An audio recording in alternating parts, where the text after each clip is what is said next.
Sibilia from BTLE IA3. As you can see, meron tayong drawing dito. And i-discuss natin ang 2-stroke and 4-stroke. Pero muna natin is ang 2-stroke. And the first stroke is this one. Meron tayong open valve. Ito siya. And ang open valve na yan is papasok ang air and fluid mixture. Ang air and fluid mixture ay tinatawag siyang air and fluid mixture is halo siya ng hangin and gasoline. And from top to bottom, habang bumababa ang piston, this is the piston, ang air and fluid is pumapasok siya sa combustion chamber. And ito ang combustion chamber. At yung mga blue na yan is yan yung tinatawag na air and fluid. At the same time, habang bumababa ang piston, ang mixture sa combustion chamber ay kinocompress para magkaroon ng pressure and temperature papunta sa taas. Ito. This is the spark plug. And kapag nakarating na siya sa taas, pag meron na siyang pressure and nagkaroon na siya ng pressure, dito na magkakaroon ng pag-ignite. Ang pag-ignite is ang combustion, pagsabog ng spark plug. And after niyang sumabog, pupunta na tayo sa second stroke. From bottom to top, ang spark plug is nakapag-ignite na siya. Mula sa pagsabog, merong mga burn gases. At ang mga burn gases na yun is lalabas sa exhaust port. Kaya lalabas na siya kasi hindi na siya kailangan ng cycle. Magpapalit siya ng panibagong air and fluid mixture and lalabas na yung mga burn gases at mauulit na ulit yung cycle. Tapos, after ng cycle na yon, ang 2-stroke ay mayroong 180 per cycle. 180 rotation per cycle. And para mabuo ang 2-stroke, meron siyang 360 cycle. And then, mag-start naman tayo ulit sa 4-stroke. And ito ang mga 4-stroke.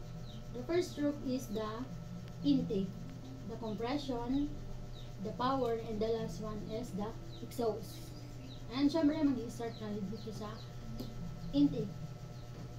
Sa intake is, meron siyang intake valve open, na kung saan papasok ang air and fuel mixture na binubuo or sinasabi na kaya air and fuel is halo siya ng gasoline and gas. Sabi ko nga kanina.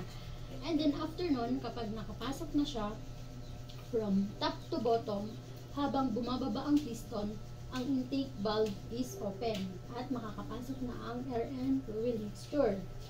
Sa intake stroke, ang purpose is punuin niya itong combustion chamber ng tamang amount ng air and fluid mixture. And this is the combustion chamber. After natin sa intake stroke, lilipat naman tayo syempre sa compression stroke. Ang compression stroke is magsisimula ang piston umakyat mula sa bottom dead center to top dead center. Habang umaakyat yung piston, ang parehong intake valve at exhaust valve is mag-close. Ang air and fluid mixture ay kinocompress into small space. Ito ay nagpapataas ng temperature and pressure. Ito yung mga gases and fluid is iko-compress niya pataas. And after nun, ang compression is ng stroke ay masisiguro na ang air and fluid mixture ay magiging highly compressed. Kaya kapag tinamaan ito ng spark plug, magbibigay siya ng mas malakas na control ng pagsabog. Itong mga to is i-compress pataas papunta sa spark plug. Important notes. Sa 4-stroke engine, ang compression ratio ay isang key factor. Karaniwang mas mataas sa compression ratio, mas mataas ang power output ng engine, pero kung sobrang taas ng compression, pwedeng mag-cause ng pre-ignition o knocking, which is not good for the engine. And after ng compression stroke, pupunta naman tayo sa power stroke. From top to bottom, magiging ready ang engine na mag-produce ng power. Ang spark plug ay magbibigay ng ay magbibigay or magsusupply siya ng electrical energy na magpapainit sa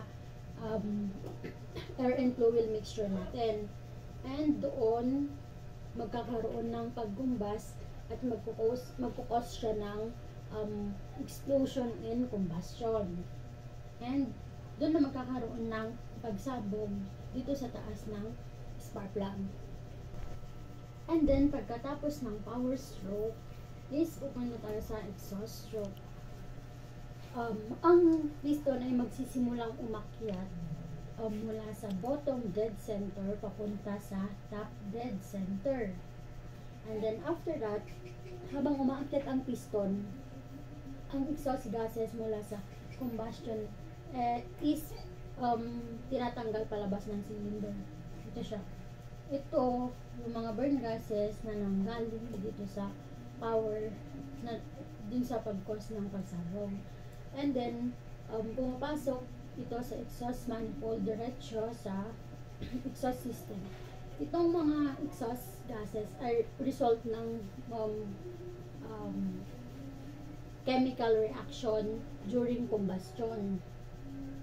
At hindi na ito kailangan ng engine, kaya nilalabas niya yung mga burn gases dito sa may exhaust port. Kapag kasi sumabog ito, mayroong mga burn gases na ilalabas na dito sa may exhaust port at mauulit na ulit yung cycle ng 4-stroke. And para mabuo ang cycle ng 4-stroke is meron tayong 720 sa buong cycle ng 4-stroke. Ang exhaust stroke ay process ng paglilinis ng combustion chamber. Ang exhaust gases ay kailangan mailabas bago magsimula ulit yung intake stroke para magamit muli ang combustion chamber ng fresh air fuel mixture. And this is the part of 2-stroke. Kung makikita nyo na yan, yung may red na yan, is the fuel is compressed and ignited. And this one is the transport port is covered.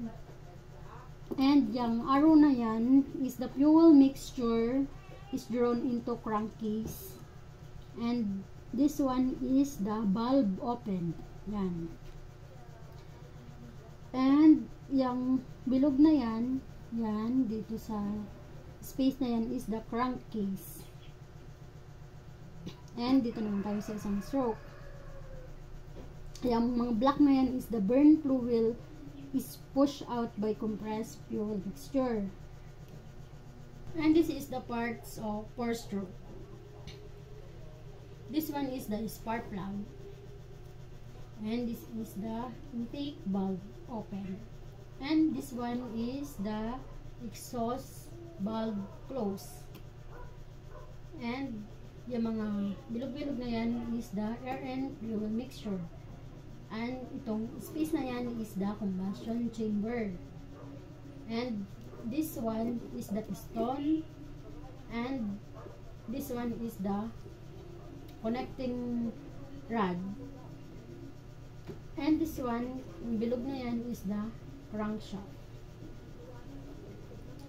And after that, this is itong buong to, this is the intake air fuel mixture is drawn in, and the compression is the air fuel mixture is compressed, and the power is the explosion force piston down, and the last one is the exhaust, the piston push out burn gases.